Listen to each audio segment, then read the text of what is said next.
that could be happening. Hoya guys, welcome back to our YouTube channel. Mambo sio mazuri. Jomo Kenyatta International Airport, Genzs wameblock ili huyu Lagat asijaribu kuingia pale kuboda na kuelekea outside the country, because alikuwa na hiyo intention. Na Genzs walitambua aje? Sikiza hapa. Wajackoya 6 international travel ban on Deputy IG Lagat over Ojwang's death probe. Unaona watu wangu? Then sikiza sasa, Wajackoya alikuwa KTN na hii ndo story Wajackoya alituambia.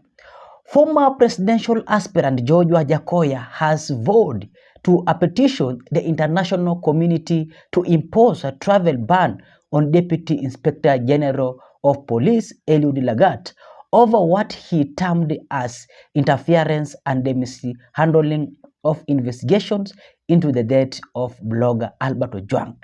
Speaking during a live interview on NTV on Monday, Wajackoya, a lawyer with the practices in both Kenya and the UK, said he would leverage his international legal networks to lobby the European Union and US lawmakers to restrict Lagat and his family from traveling abroad unless otherwise. Unaona watu wangu? Na ikaendelea akisema kwamba I will personally contact the EU. I practice law in the UK and the EU.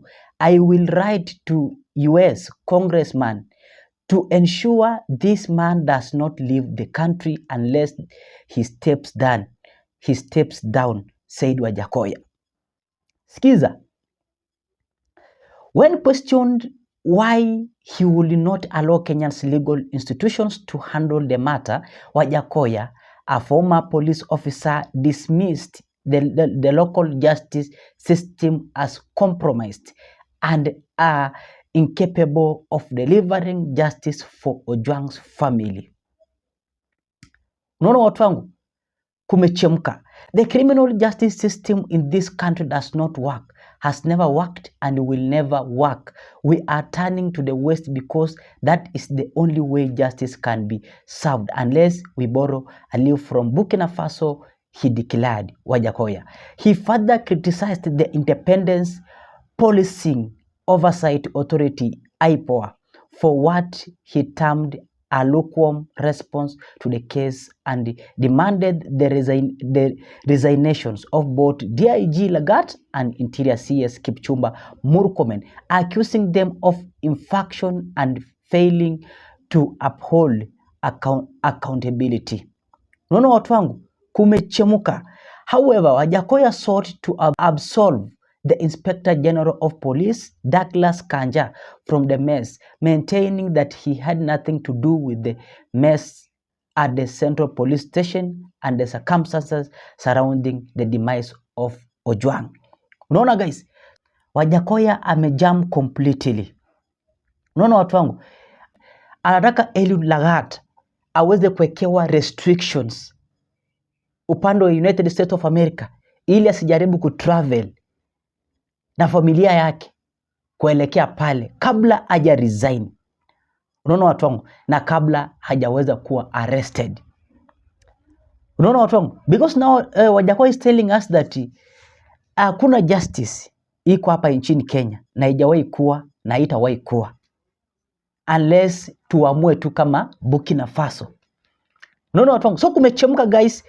Kabla tuendelee, na nataka usikize sasa mambo jinsi ambavyo yamechemka vizuri zaidi. Kulikuwa na ma-experts pale TV47. They were telling us that hizi Subarus haziwezi toka bila William Ruto kujua. And inatuonyesha kwamba William Ruto pia ako kwa hii deal.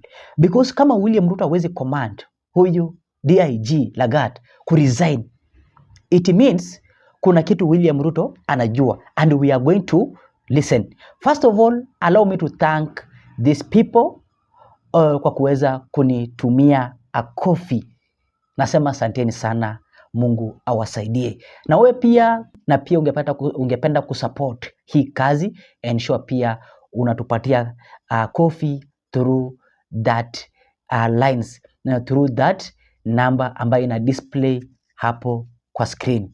So wale ambao walituma na wale ambao hawajatuma, acha Mungu aweze kuwatetea na wapiganie. Na wale ambao wanaendelea kulike video na kusubscribe kama ni mara ya kwanza, acha Mungu aweze kukuonekania, akufungulie milango yako kaweze kuprosper pia. Kwa hivyo guys, kitu ya kwanza, maandamano yalianza Nairobi County. Nairobi County mambo yalianza. Na ukiangalia vizuri ni matayarisho ya 25th June 2025, because tunaamini ya kwamba mwaka moja utakuwa umeisha since Genzs waweze kuuawa upande wa Nairobi County tena wakati wa maandamano. Unaona watu wangu, ya finance bill, and this time round finance bill iko njiani. Budget ndio ikasomwa juzi, then hii kifo ya Albert Ojwang. So kumaanisha William Ruto ako taabani this time round, and William Ruto alikuwa anafanya hii mambo because he wanted just to mislead people's concentration to finance bill, ili waweke akili yao yote kwa Albert Ojwang's death. Na amefanya poa zaidi because now Wakenya wako na hasira pande zote. Unaona watu, first of all sikiza kwanza hao my experts jinsi ambavyo wanajaribu kutoboa William Ruto, ndipo sasa tuangalie Nairobi sasa jinsi ambavyo mambo yaliharibika. Genzs nao wamejam. Sikiza. On high up in the ranking order in the name of Gachagua, saying there is indeed a unit. He named a head.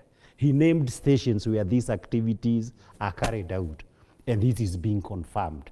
Then you get yourself to understand that this, in fact, is a truth, that there is a special squad engaging in these activities.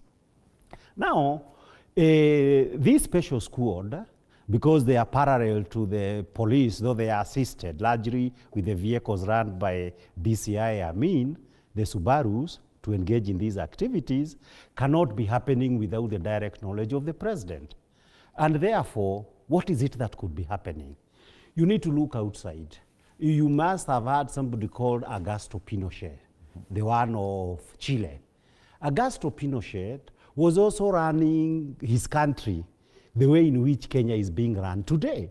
There were disappearances, there were abductions, all these kind of killings in the police force were happening. But the moment of reckoning came for Pinochet. And had it not been for Margaret Thatcher, Pinochet was going to answer for his crimes against humanity. Now, the issue now would be this: when you are head of state and serious crimes take place and you swore to defend the constitutions of Kenya and you do nothing, it means that he is leaving his fate to those people who will come against him. Because the truth of the matter, whether he will actually exit the political stage in 2027 or in 2032, people will not have forgotten these crimes. Even today, we keep talking about Robert Ouko. In the Robert Ouko case, they ended up killing too many people to ensure that one day justice will become almost impossible to be served by the main actors. So that even here we are facing in a situations whereby a lot of all these people implicated in these killings of Genzs, the people who could be witnesses, you could start another killing cycle of witnesses. And therefore, the long and short of it that we are saying that, and the protection of Lagat, how do you explain it from a legal point of view? If you run a special squad, the head of that special squad is implicated, and it is your squad, you must be able to protect that leader of the special squad. For what reason? That the special squad always operate on the basis that they enjoy presidential immunity. If you go after Lagat and Lagat is charged, it would mean that presidential immunity is not enough to secure these people to engage in these killings. And therefore, any failure to take action against Lagat can only mean there is no intention whatsoever to disband the special squad, and for that option of suppression through killings and abductions as a political strategy. And therefore, for me, this is where now people would be able to say, you know, God works in mysterious ways. Many killings, people have died in the current situations like Albert, isn't it? But the Albert situation, at least a lot of facts have come out. Probably God is angry and wants to get people who have been killing other people to be held accountable one way or the other. Whether it is today or it is some other day, Albert's blood is probably the blood that will lead to some form of justice, today or in future. Yes. I finished my secondary school in 1990, in the same year that Robert Ouko was assassinated. And this for my generation, which is the general generation also of the current president, this was the real moment when we were socialized into Kenyan politics, the depths of it. Now, the important questions that you raise about the issue of Robert Ouko is that, and this is what rings bell when we are talking about this issue today, is that the murder of Robert Ouko was in such a way that the executive, from down up to up, appeared to be implicated. The subject in 1990, like it is now, is corruption. That the person who was murdered was involved to, or was alleged to have implicated the government of the day in corruption. This is what Ojwang and those who had been arrested before him are actually accused. And the web of corruption is how high does it get? Was it getting, going by the story, is that it was, he was the linchpin, he was the organizer of this corruption web. We don't know how high it goes. And it was a serious issue of serious sensitivity when you go the extent to which DCI Amin went to try and get people abducted for practical purposes and brought to Nairobi and taken to Kamukunji and Central Police Station, which are alleged, at least by former Deputy President Rigathi Gachagua, as special police station that Lagat has been running to engage in illegal activities. So when you see that the main implicated person, the government is dancing around the issue, not taking any action. Somebody like Mukwana, the police constable, giving what appears to be a suspicious confession that rings bell with a story. You remember this story from Mukuru, the slums, when they were dumping young people, then they get. Now Mukwana appears to be the equivalent of that person. But the effect of all these, as you can see, is that in Mukwana's statement, he appears to be implicating the OCS more than Lagat, if you read that statement as a lawyer. And therefore, where you see like the government is going out of the way to protect somebody, it actually shows that there is more to this than meets the eye. Now, the other thing that is equally important is that when you have finally had the Gesheru Commission of Inquiry, that and even that when it was disbanded is when you had Biwott and some other people arrested, is that you see all these happening because by the end of 1990, a general election was coming in 1992. And this general election, clearly because the facts were suggesting that the president of the day, Daniel Arap Moi, was not innocent, something had to be done. Somebody had to be felled. So that even in this particular case, if IG Lagat, the DIG Lagat is not charged, the fact of the matter, this is not a matter that is going to lie low, because responsibility in this particular matter must be taken. In 1990, you had a credible Attorney General, Amos Wako, at least he was a first-rate lawyer. He clearly appears to have recommended to the president, this will eat you if you do not get other people to take the hit. And that is why you had the commissions of inquiry. And you had it also at Watergate. So this initially, we have what we call the Robert Ouko moment. But if the president of the day is not careful, this will be a Watergate moment for him. Why is that the case? That all these abductions and unlawful activities of DIG Lagat and Amin, the beneficiary of the current political suppression by those officers, he is the political beneficiary of it. Finally, about Amin. I have seen Amin, the DCI. The DCI is the state officer in Kenya who ran the Subarus and the special squads directly under the law that have been implicated in the suppression of the Gen Z protest, in the abductions, the disappearances, and the killings. Yet, this is the most shocking public officer I see in Kenya.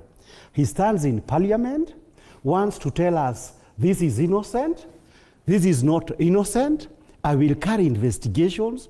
How on earth does the person speaking as a lawyer, most responsible for the atrocities that have been made in the last 1 year, be the most telling us this is guilty, this is not guilty? Okay. And Parliament, they were just looking at that like zombies, taking stories from DCI, I mean, about who is guilty, who is not. Who is this who arrested, who abducted Ojwang? All right. It is DCI. All right. So for all practical purposes, we really need to get serious, and I hope the president himself, for his own good, does not let this to evolve into a Watergate moment. And the question now is, how do we proceed? Of course, there's a suggestion by the former Chief Justice. I think he said he'll go to court or institute a different... Friday, June 20th will be 1 year since the murder of Rex Masai. 1 year later, there has not been one single arrest, not one conviction, no justice, no accountability. So as we are outraged with the murder of Albert, and the murders since then, and the historic extrajudicial killings and police violence and brutality, we also demand accountability and prosecution and arrest of all of those who participated in the murder of the Gen Z last year. How is it that 1 year on, when the murders were clearly identified on camera, on CCTV, they've been named, they've even been in court, how is it that we're still only in an inquest to decide whether or not there's enough evidence for trial for only one case of Rex Masai? And there were 60 plus youth murdered last year. So as we demand justice for Albert, we also demand justice, accountability, arrests, prosecution and compensation for the families. All of those families were also had tragic losses. Their children tortured, some leaving behind children, leaving relatives. Some have still not been found, some abducted, not yet returned to this day. Others showed up in morgues. Why is it this one that is only being recognized as so tragic and so urgent? We stand with Albert, we stand with his family, but we also stand with the families of all of the victims of extrajudicial killings. Stepping aside is not enough. Resigning is not enough. Arrest and prosecution of all of the murderers, all of the state murderers, their commanders, their leaders, their accomplices. Even Ruto is our chief murderer, directing the army and the police forces, the military who were clearly shown to have murdered someone, as well as the police murdering 60 youth and plus. So Ruto, utarudi ICC, hatujamalizana na wewe na watu wako. We'll pursue every avenue available to us through Kenya, regional, continental, and international in the pursuit of justice.